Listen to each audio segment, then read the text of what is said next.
What is up, everybody? Been a little bit since I've been on, and I keep telling myself I'm gonna do this more, but just haven't gotten to the habit of it. Anyway, I wanted to do a Bible study because it's been a little bit since being caught up with the election and everything. Um, I purposefully sort of deviated and wanted to get, the few times that I do talk, I wanted to sort of talk about what was going on in the nation. And to be completely transparent with you, this Bible study is going to dovetail into that as well. I often am confronted or consider how much I focus in on politics. I'm one of those people that, if you want to get into a deep conversation, I'm typically quiet for the most part, but if you want to get into a conversation with me, I can talk about Jesus and I can talk about politics. And if you've watched my other videos, you may pick up that pattern. I think I've mentioned this at least on one occasion that when I read the New Testament, I often look at the Pharisees and the Sadducees as Republican and Democrat. And it isn't because, I'm not interested in politics because I find it entertaining. I'm interested in politics because it affects everything. And I think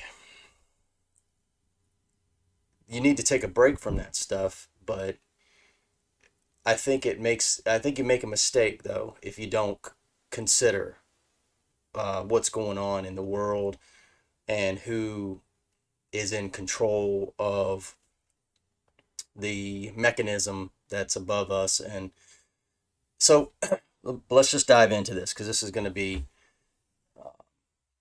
this is going to be something that I think might illuminate why somebody like me considers it completely reasonable to focus on politics. Um, and so let's deal with it. So I've got my Bible open to First Samuel chapter 8. And let's just dive into this thing. So in I'm going to start with verse 4. It says, "Then all the elders of Israel gathered together and came to Samuel at Ramah and said to him, Behold, you have grown old, and your sons do not walk in your ways. Now appoint for us a king to judge us, like all the nations."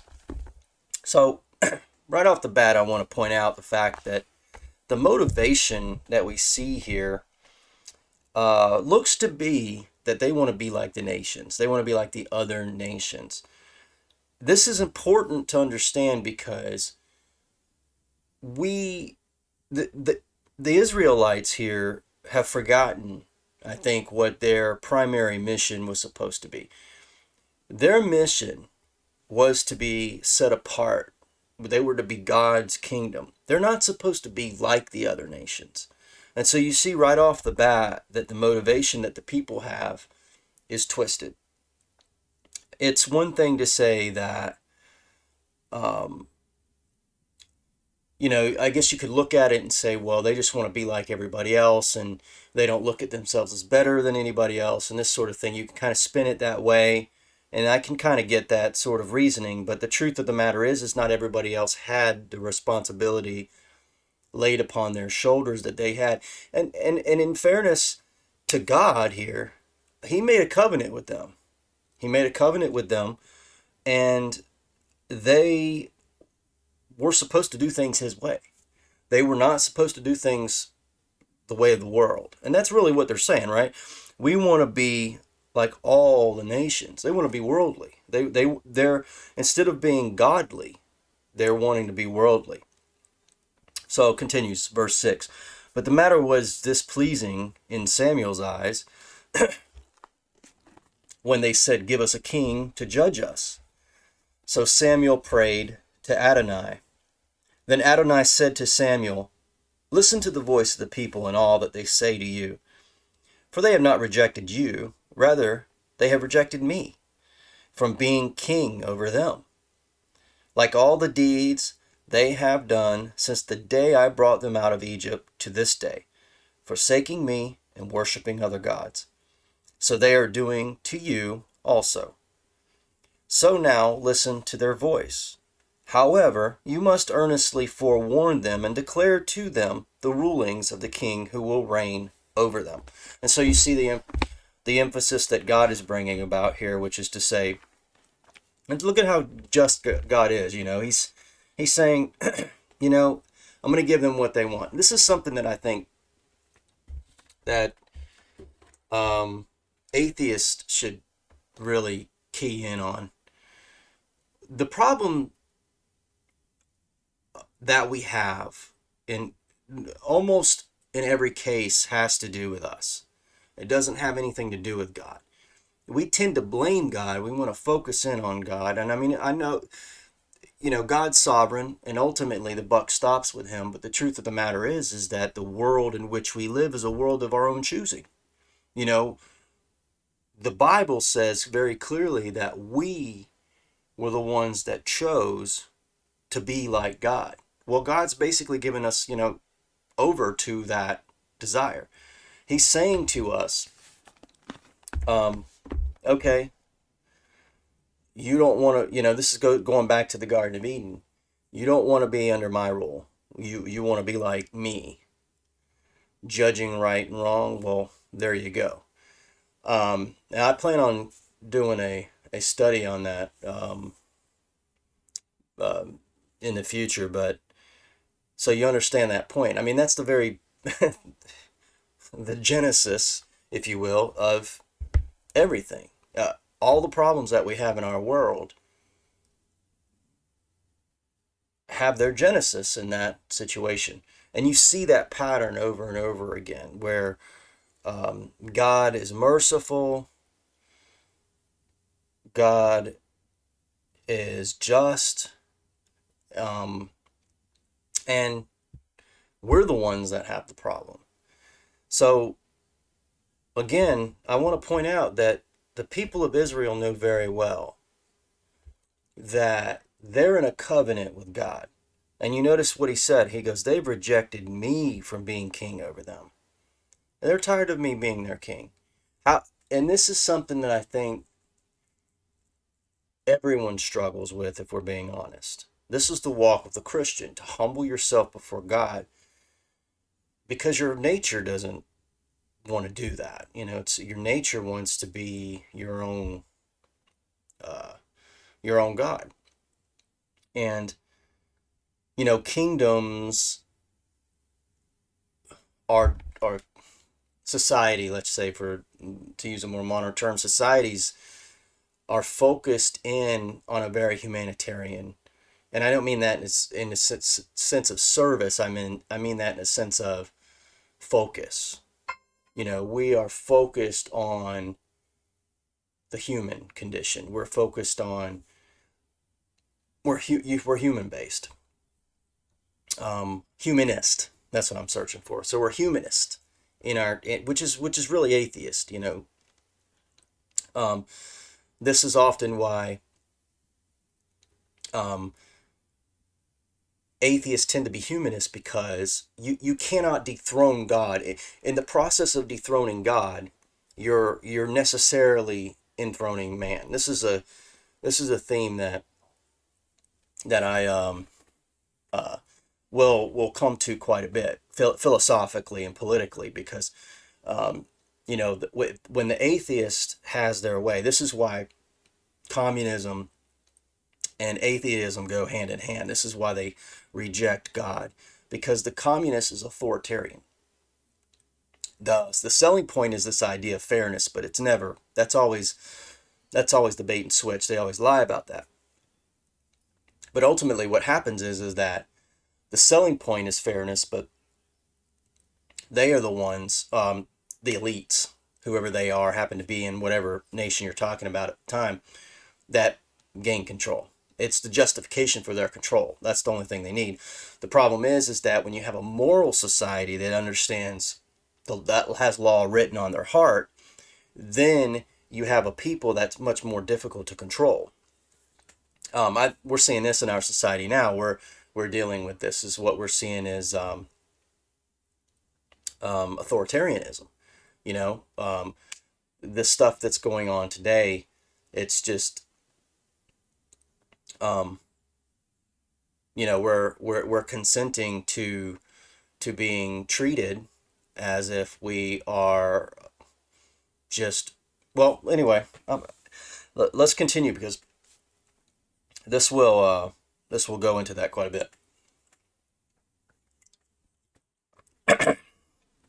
Throat was getting dry there. So, verse 10, it says, "Now Samuel reported all the words of Adonai to the people who were asking him for a king. And listen to what he says to them. This will be the practice of the king that will reign over you, he said.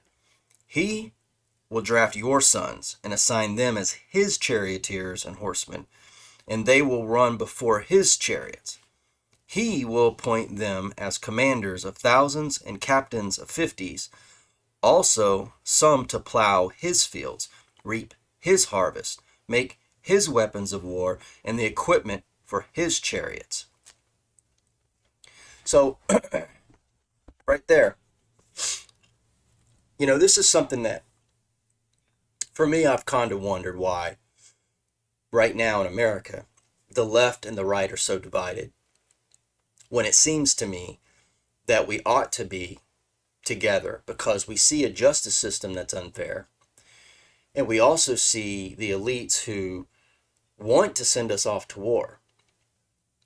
And for all Donald Trump's faults, he didn't put us into any war. I mean, can you think of the last time that has happened? I mean, he actually was bringing troops home. He wasn't indiscriminately starting wars, bombing campaigns in diverse nations for no reason, for some sort of weird justification that none of us really quite understand.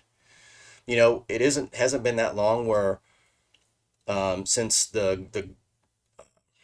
since 9/11 and Afghanistan and Iraq, we now pretty much have a good idea that the whole weapons of mass destruction thing wasn't quite what we were told it was, and that it was just justification for war. And it seems to me it's we ought to have learned from that. And the point being is that this is what the government will do. And in this case, we're talking about a king, but it doesn't quite matter. Our government's just different, is that a different king regularly is installed. That's the only difference. But they're still doing the same things. They're taking our sons and daughters and shipping them off to war indiscriminately, because they don't really care, because their sons and daughters don't tend to do that. Have you noticed that?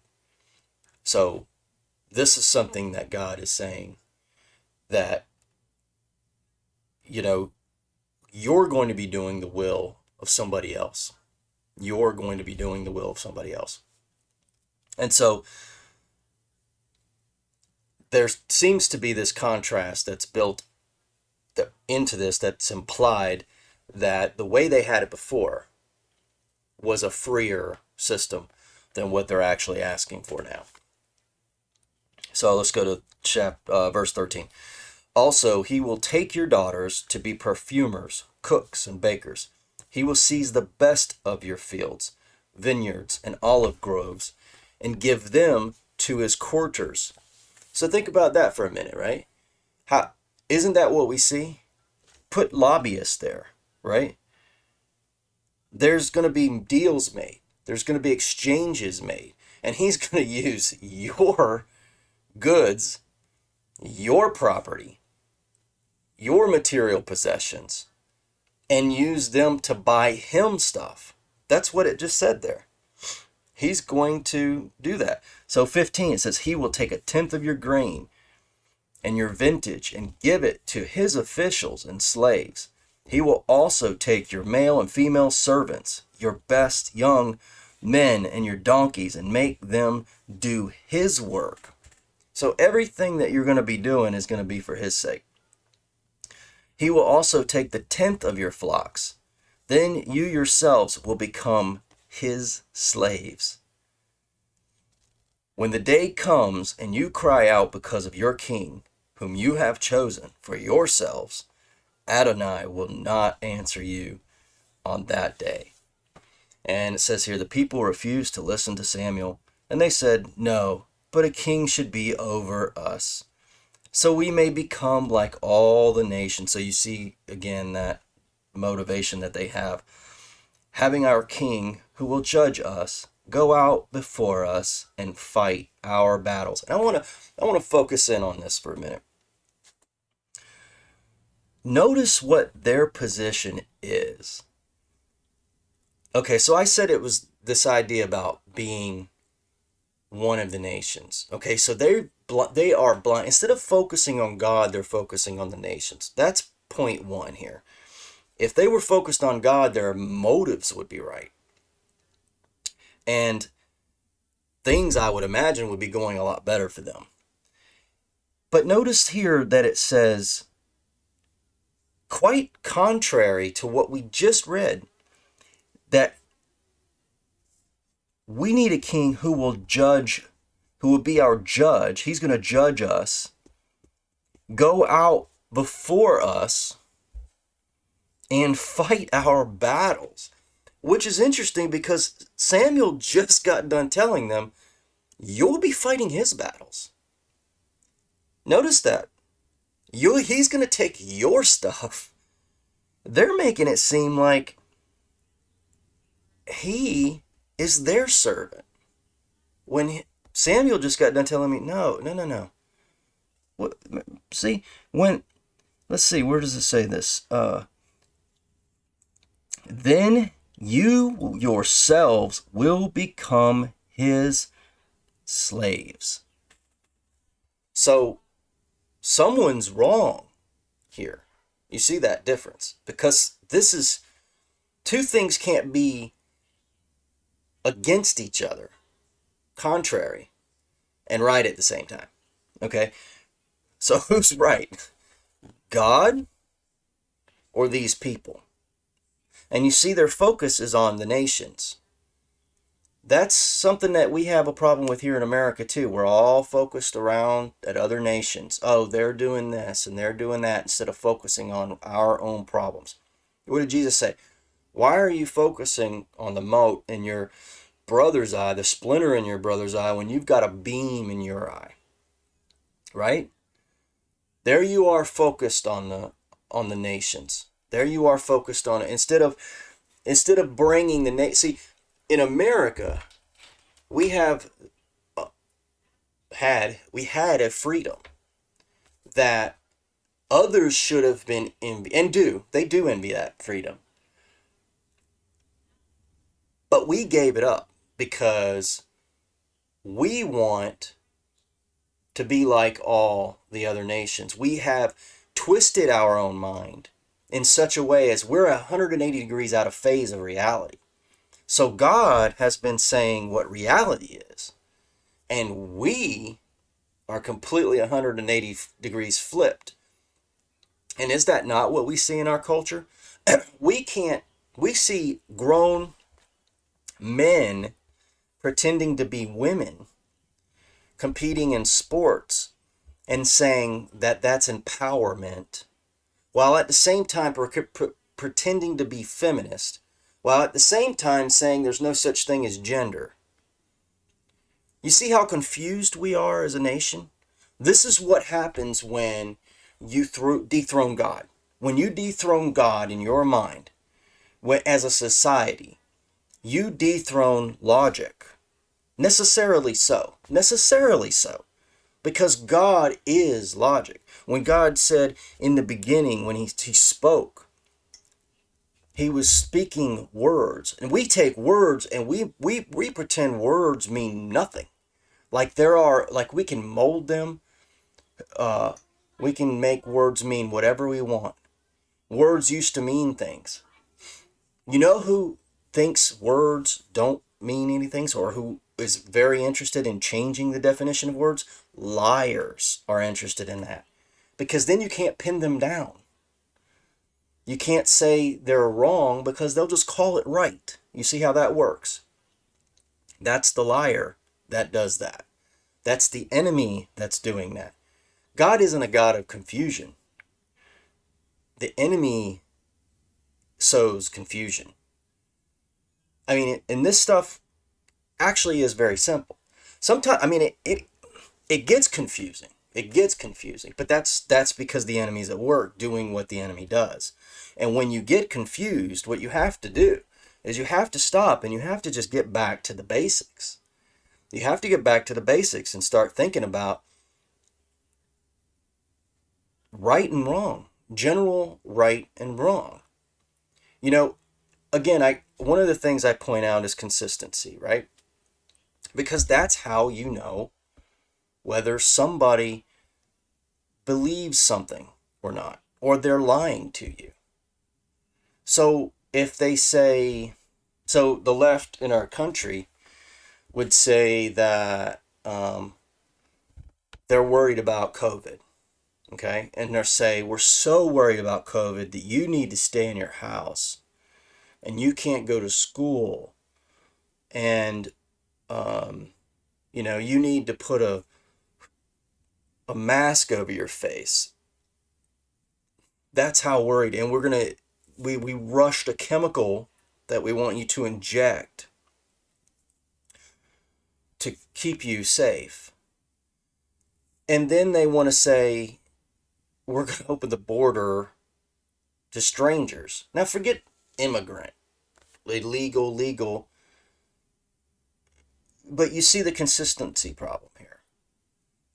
So you have to know that if you let strangers in, then you have to realize at that point you're not as concerned about a disease as you thought, right?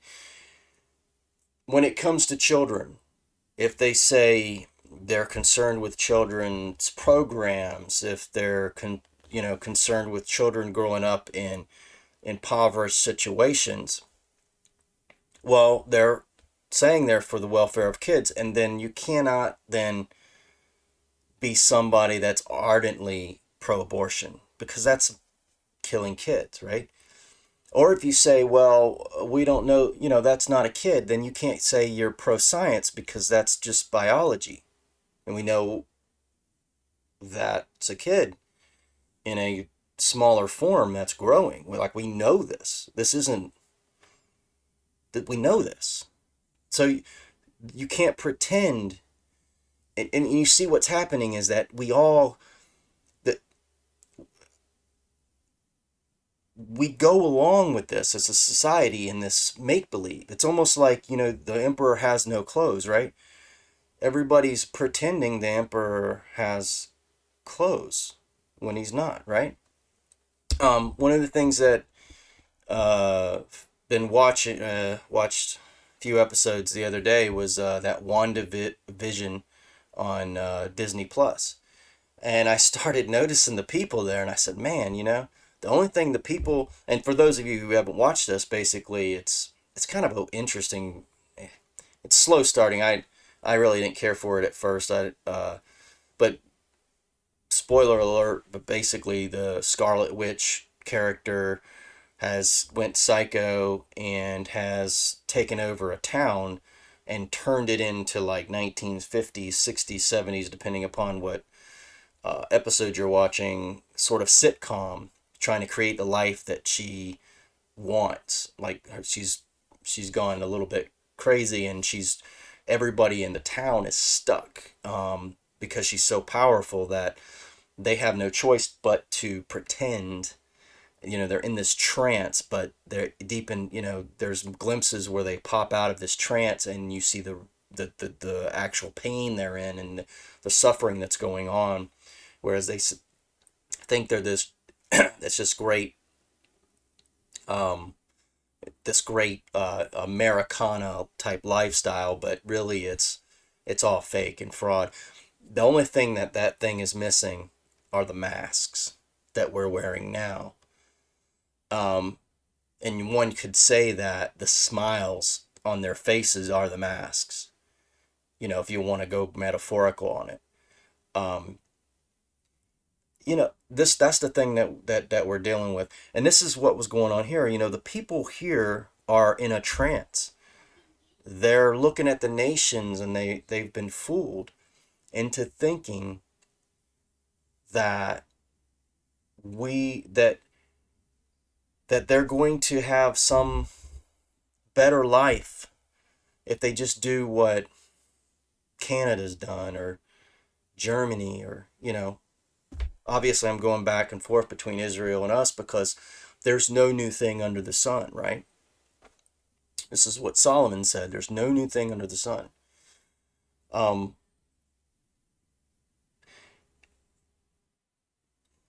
it's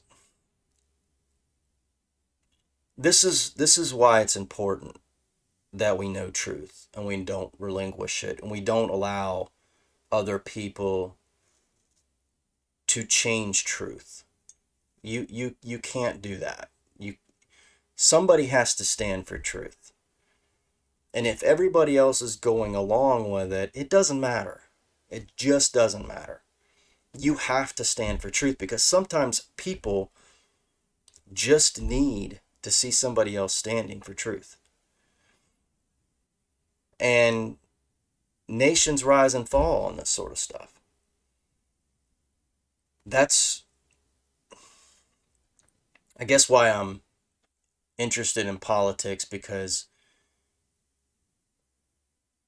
first of all, the Bible is a book about politics. I mean, let's not kid ourselves.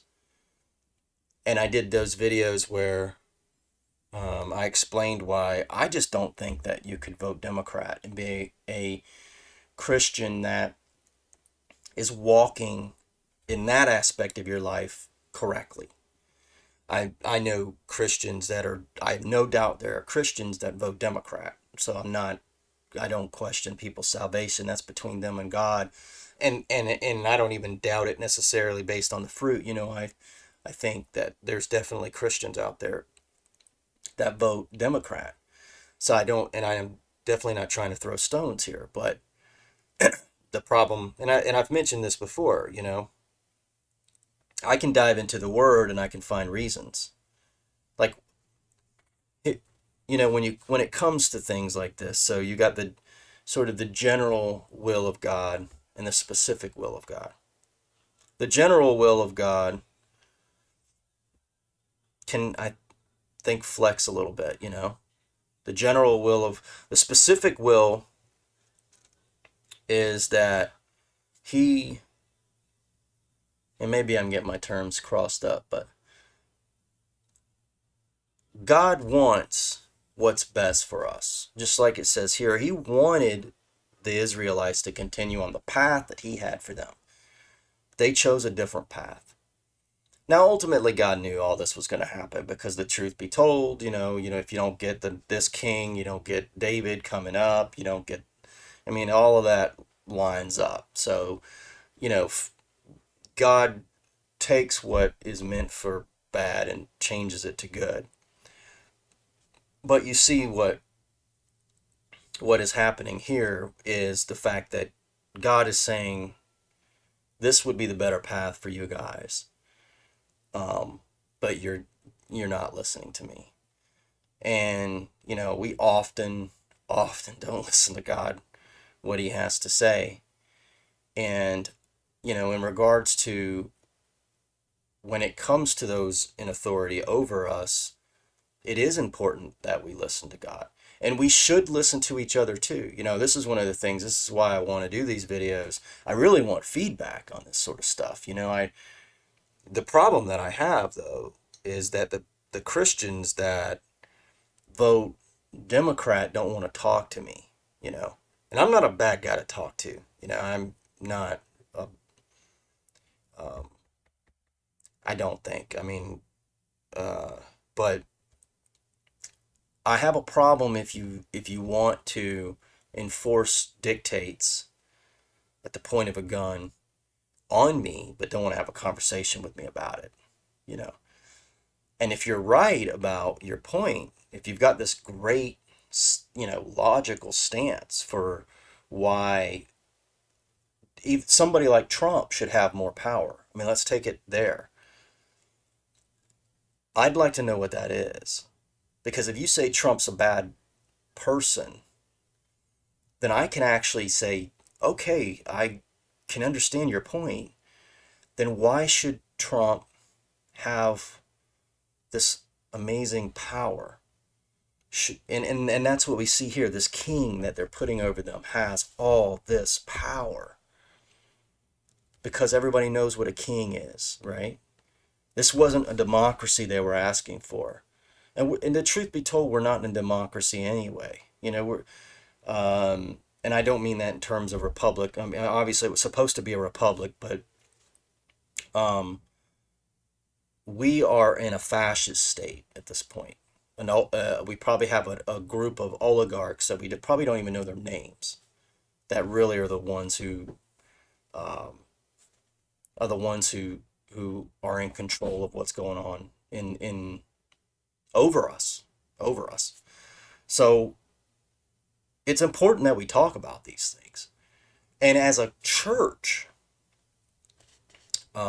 if you're a Christian and you're in a position where you think that somehow um, government edicts are how Christian charity gets done, I would ask, where do you find that in the Bible? Where did Jesus petition Caesar ever, ever? You know, uh, I don't know. I can go on and on about this stuff. It just, um, if you're a Christian who votes Democrat, man, I'd really like to know, like, what is your selling point? Because I could go on and on about why it's impossible to justify, uh, because they're secular humanists. I mean, if you look to the left and right, and they're secular humanists and people who are pushing for to turn the society into more like what looks like Sodom and Gomorrah, I just ask you again, how am I wrong? How are you right? Um, One of us has to be wrong, right? And if you avoid the conversation, it seems like evidence that you kind of know you're wrong. That's kind of the way I see it. And um, I mean, then you have to choose. I guess choose you this day whom you will serve. You can't merge the state and say, uh, this is the things that rich elite. Anyway, you get what I'm saying. You get what I'm saying. So, all right. Well, I think that's gonna be all I've got. So um if you enjoyed it, if just like and share, and till next time, see you later.